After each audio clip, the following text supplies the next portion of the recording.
The Elm Park Story is an exciting an account of an area. It's a biography of an area. It traces the development from the very early years right through to the present day and looks forward to the future.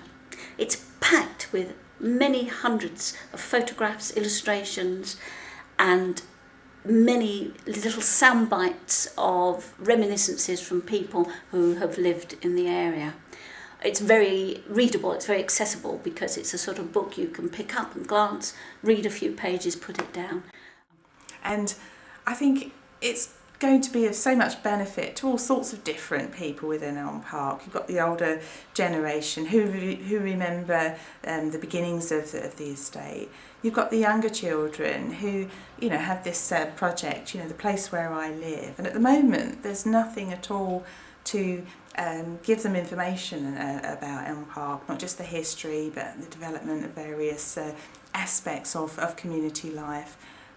So I think the creation of a local history book is vital for people to learn and to share and to build on in the future as well. A book is only the beginning, really. We hope that it will incentivise people to share a bit more of their photos, their knowledge, their stories, their memories, in the hope that we can perhaps do a second edition in the years to come, and it keeps the whole community spirit alive and thriving.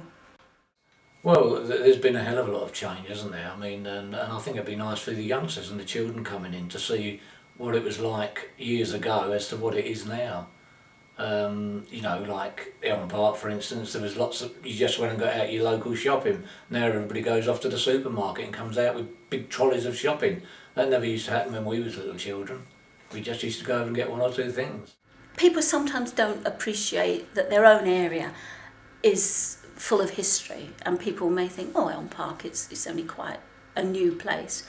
But of course it isn't, it's been around for 75 years. And I think it's to show people that scratch the surface, and underneath there's always an interesting story. And that little block of shops you walk past every day, for instance, Tesco's has just come back into this area. They've taken over the old Woolworths, and there was a Tesco's here in 1938, a little small Tesco's up the hill, and in our book we do have somebody who worked there and their reminiscences.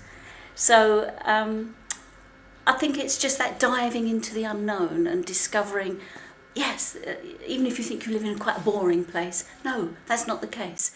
I mean, I worked up at Broadbrother Road when I was 15. I worked in Tesco's when I was 15, and only for a couple of months when I first left school, because a friend of mine over the road, he was working there, and I just left school when I was 15, and he says, come and work down Tesco's with me. He says, we have so much fun.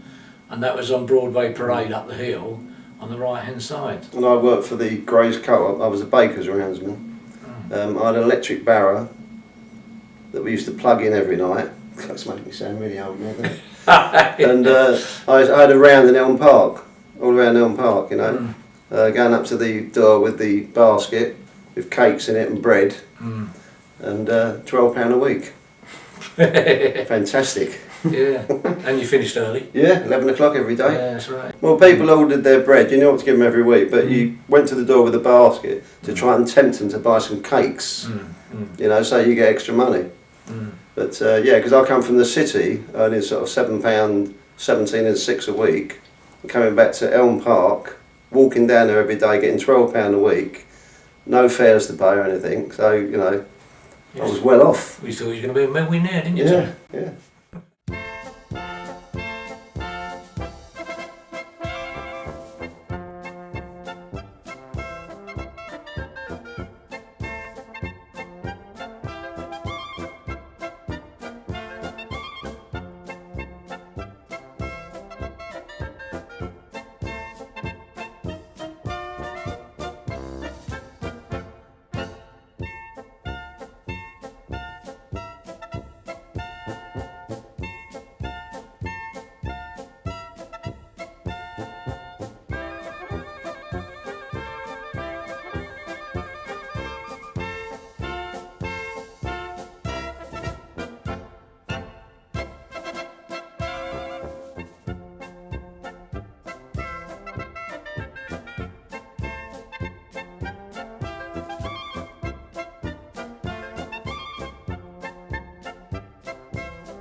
Well, the estate started, the land was bought in the early 30s. It used to be all farmland, and the first houses were put up in 1933, 1934.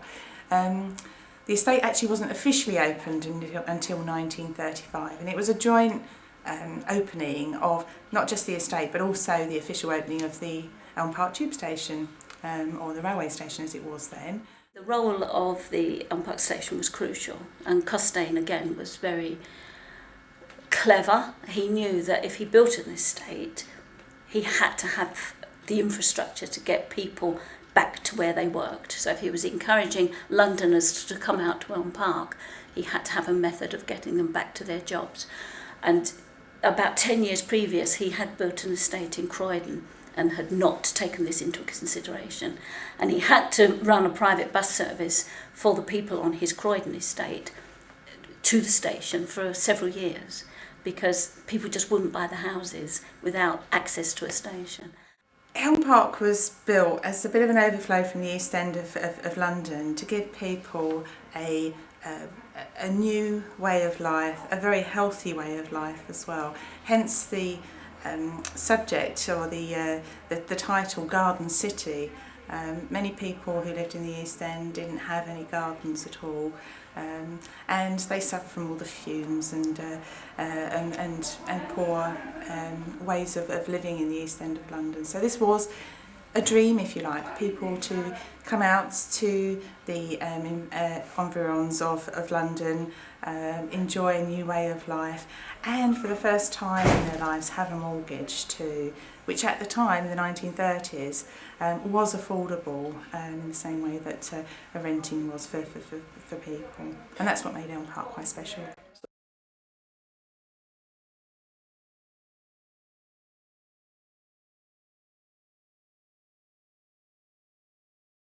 Surprising man. It started in this area with Ford's.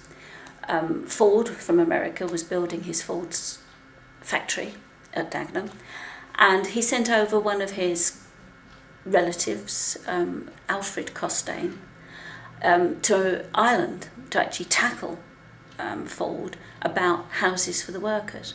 And so he was always quite pushy, I think, in getting what he wanted. So Albert Costain went to Ireland, spoke to one of the Ford representatives, and they negotiated the deal to build the houses on what then became known as the Rylands estate. And of course Richard Rylands Costain, it was named after him. Because he was in the area, he heard about the farms coming up for sale in Elm Park, or what is now Elm Park. That was the Wybridge Farm and the Elm Farm. And this was all about the early 1930s. And I think the sale of those two farms went through in about 1933. And as I say, again, he calculated that the current railway line, which was the London Tilbury Southend railway line at that time, would be the key to him being able to sell his properties, because workers could then return to London for their work. I was actually born in Elm Park Avenue. And then when I was about 9 months old, my mother found out she was pregnant again, and we moved to a brand new house in Maybank Avenue. It was more like a village, really, Elm Park was. And the only things we did was within Elm Park.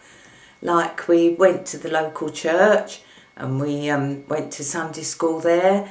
We joined the Junior Red Cross, and we also, as we got older, belonged to the youth club in the church, which most of the teenagers did, and where most of them met and married from. When I got married, it took me 9 years I had to move away, to move back, and ideally wanted to come back to Elm Park because that was all my life.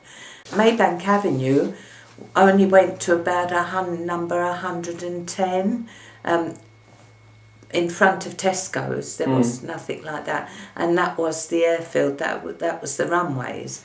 We used to watch trucks with the ropes taking gliders up, and watch the line drop off the glider once it was airborne, you know. And it used to affect the television. We had my parents, like everybody else, bought the television for the coronation, and all the aircraft used to affect it. Well, I was a little girl of 10, and I remember the corn chandler's Wrights, a little shop, and they had little boxes with lids on them, glass lids, so you could see the biscuits. And you had to open the lid and get a scoop, and you'd get so many biscuits in that scoop. And they used to have sacks of flour. You never see that now. They're all in paper bags, and you could get a bag and fill it full of flour and go and have it weighed, and you'd pay for it. It wasn't very much, but in those days, to people that were only earning a small amount, it was a lot of money. Down on the corner was a tobacconist, the tuck box, and when you went in there, it had all the little tiny cubby holes and the jars of different sweets, and the smell was lovely as you walked in. On the other side, there was a corn chandler's, and they used to have the sacks of all different stuff in there, and you used to be able to buy like Oxos individually, 1 or 2, and the penguin biscuits you could just buy individually. But I mean, we was always around Elm Park now when we was boys, because when we was boys we was always down there, because we was always after, Mum couldn't give us any money, so if any money we got for ourselves we used to earn, and we'd be helping bakers, milkmen, we'd be doing anything to earn a bit of money. Hedge cutting. We used to go around hedge cutting for people, cutting their hedges, just earning a bit of money. Yeah. We'd do anything to earn a bit of money, and because Mum wasn't able to give us much money herself, not pocket money. But so we was always around Elm Park area, and if we earned a bit of money, we'd pop into the cafe, didn't we? We used to pop into the cafe opposite there was a petrol station down there in Elm Park Avenue, and just next to the pub. Opposite the Elm Park Hotel. Elm Park Hotel, yeah. And there was a cafe opposite there. So if we managed to earn a bit of money, we'd shoot around the cafe and get a couple of tea and some bread and dripping. Yeah. Yeah. And round the back there was before betting offices were legal, there used to be an old train carriage there, and people used to go in and put their bets on right round the back of that cafe. Yeah, round the back of. It was illegal. Yeah. But they used round to the back of Broadway Parade. Yeah. Round the back there, right up by the station, by the tracks. Yeah. There was an old carriage there. Yeah. That used to be the betting office, but it was illegal. It's funny, a lot of people say that things have changed and they're not the same as they used to be. And yet, from my own perspective as a researcher, looking back at the old newspapers and talking to people, some very important things have remained here in Elm Park. That's a very close-knit community. People still look out for each other.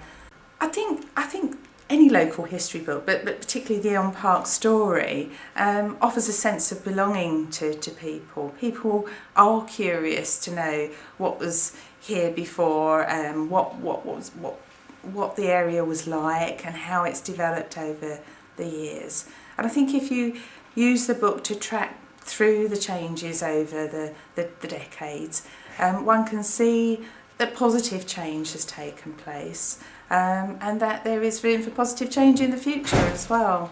And I think we've seen that in the building of the new Elm Park Library. It's a fantastic building and a statement for Elm Park, and we're all very proud of it. The library I would consider is at the hub of the community.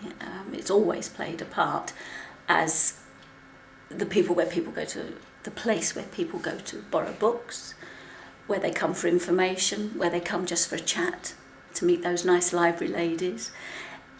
The original building was put up in 1956 as a temporary building by Essex Council.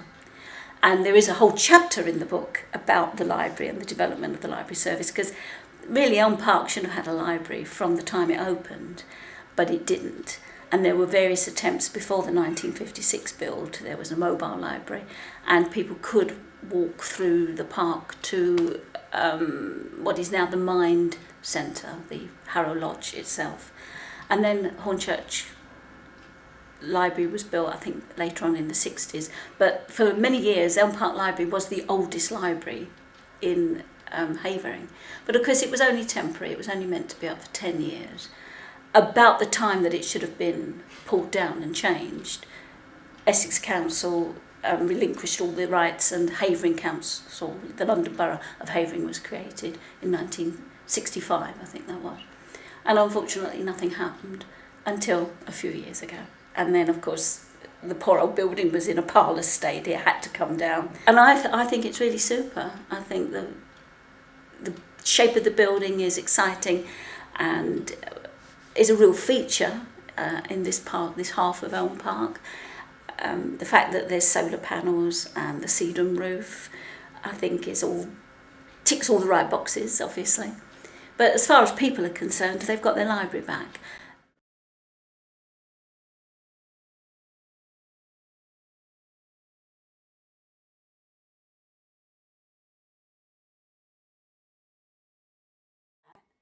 I wouldn't want to live anywhere else. All my family are here. My 3 children have all managed to buy houses in Hornchurch, and so we're all local. My sister lives in Hornchurch. She lives in Malcolm Close. Elm Park, or South Hornchurch, sort of thing. And no, we're just a very close family. Yeah. And both our nieces and 2 of our nieces live in Elm Park as well. Yeah, that's right. Yeah. And no reason to move. Not really. We've always liked the area. Here, you know. Yeah, we've always liked the area. Got the great Harrow Lodge Park over the road there. Mm-hmm. You know, so always over there with the children or the grandchildren, and on the swings, and because that used to be a lot different, that park, years ago. Years ago, it didn't have the boating lake. You just had a river running through it. And when we used to go to Benhurst School, we used to go over to that park for picnics from Benhurst School. I remember going over there along the river. There's just a long river just going all the way through the park. Do you remember that? Yeah. And at the end there was the big pipe. We used to That's right, yeah. walk across the big pipe at the end there. Yes, and I hope you didn't fall in. It was a dare to walk across this long pipe at the end. Yeah, because at the bottom there was a swamp, wasn't there? Yeah, yeah. So if you fell That was in down Upper you Rainham get in Road. there. Yeah, Upper Rainham Road end of Yeah. the park. That was right down there. Our son and daughter-in-law recently had a baby, and they both came to our house to stop. When Maxine came out of hospital, she came to our house with the baby, and some flowers were delivered to their home in Bennett's Avenue, Hornchurch, because they weren't there. Neighbour came out and said, "Oh, he's with his mum." So the man delivering the flowers phoned the shop, which was Wharton's, the florist, and said, "I can't deliver these flowers. This Matthew Hipperson is with his mum." "Oh," says Tina, "but I know his mum. I can't remember exactly where she lives. I'll phone Ingrid and find out." So she phoned Ingrid, and so later that day, rat-a-tat-tat at the door, there's the man with a bouquet of flowers with the address of Bennett's Avenue on it, being delivered to me in Warren Drive. And I couldn't rest until I'd found out how the story had evolved. But I was impressed by the fact that that village feel was still there. That they'd taken the trouble to find out. They knew who I was, which of course really helped. But it reinforced for me that community feel, that they stopped at nothing to get this bunch of flowers to us. Well, then at the other side of the road, you got in Elm Park, you got the Chase, Yeah. where we used to go Horse riding. horse riding, Couple if you of could times. afford it. A few times. Yeah, we went over there once when we was young, and you had to be an experienced rider to ride one of the horses without someone pulling you around. And we thought, oh, we don't want anyone pulling us around. So Well, we was about 12, 13 then, wasn't yeah. And so, have you ridden before, boys? And says, oh yeah, a few times, yeah. So, okay then. And we? There's your horse over there, go and get it. And there was this horse in there kicking the... Well, I'm not that experienced. And my horse goes, there's your horse, and there's a great big horse. I was like, oh God, I've got to get on that. And anyway, we got on it, and he says, right, off you go, boys. And we thought, we've never ever done this before. And all of a sudden my horse started going really fast. I thought, oh my God. And then he went up this hill, and I thought, oh God. But we got through it all right, didn't we? Yeah. Well, I had a little horse. My legs nearly touched the ground with mine. That's strange for you as well, because you haven't got little Yeah, legs. yeah, it's-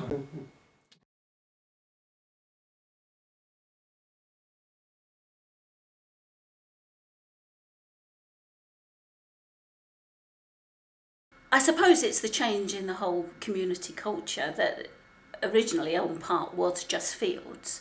There was nothing here. And then in the 30s, this idea of housing, good housing equaled good health, and the government's commitment to giving people that opportunity to live in good homes and have a healthy life, and to bring it to people that normally wouldn't be able to afford houses. So, I mean, obviously Costain was a builder that wanted to make profits, but he was also very caring and very thoughtful about the way they supported people. They encouraged people only to take out loans they could afford, for instance, which in today's climate is obviously quite significant. They would only give 90% loans, and they discussed with their customers how they could afford it, and they helped them. They broke down what their expenditures would be, your mortgage, your rates, your electricity, and you must remember to feed and clothe your family. So there was a lot of care and consideration, as well as obviously wanting to sell the houses. So it started off very small. I mean, the initial estate was only about 300 houses, but the proposed estate was going to be 7,000 houses. And I rather doubt that it's even that now, because obviously the Second World War came along and stopped the whole development dead in its tracks. All resources had to go into the war effort. Richard Costain himself became Deputy Minister of Works, which was a huge responsibility in the government. And as I say, everything stopped. We have got photographs of Elm Park with all the roads laid and a few houses, and then because the rest is just left. After the war, of course, there was a whole different ethos. The government changed to a Labour government. This plan was still to have homes for people. I mean, the whole Howard Hill estate was built for the blitzed out Londoners, but it continued in a different way, and the council was then responsible for building the homes. I suppose one of the things about the houses is, and why they have stood the test of time, is that they lend themselves to easy adaptation, say to the 21st century. So people have put on front extensions, back extensions, side extensions. They've increased the living space, the kitchens, to accommodate lots of household items that we take for granted now. Washing machines and dishwashers and whatever, and I think that's what makes the houses so much wanted in the current market. They're large, they can be adapted to family life.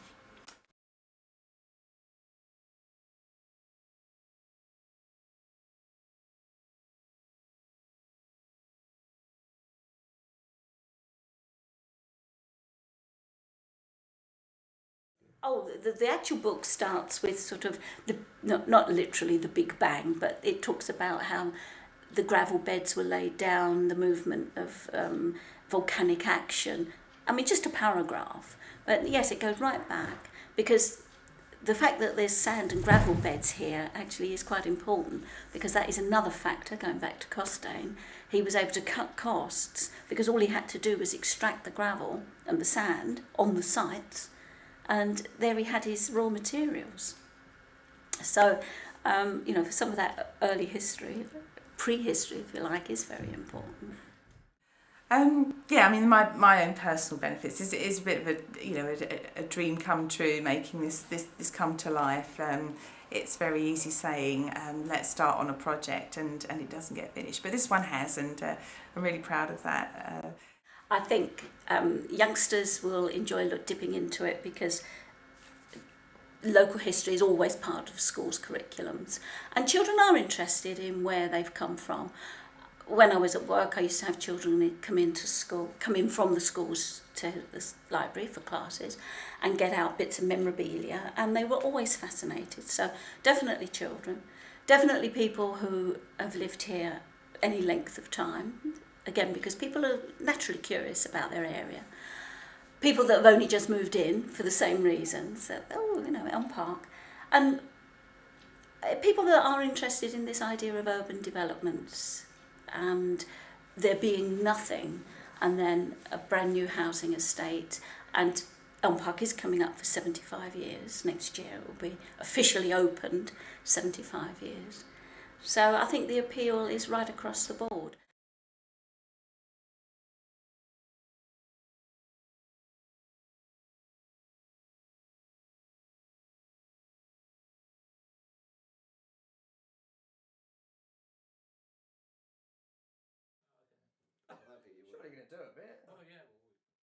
My old man's a dustman, he wears a dustman's hat, he wears gold blimey trousers and he lives in a council flat. He looks a proper nana in his great big hobnail boots. He has such a job to pull them up that he calls them daisy roots. That's enough.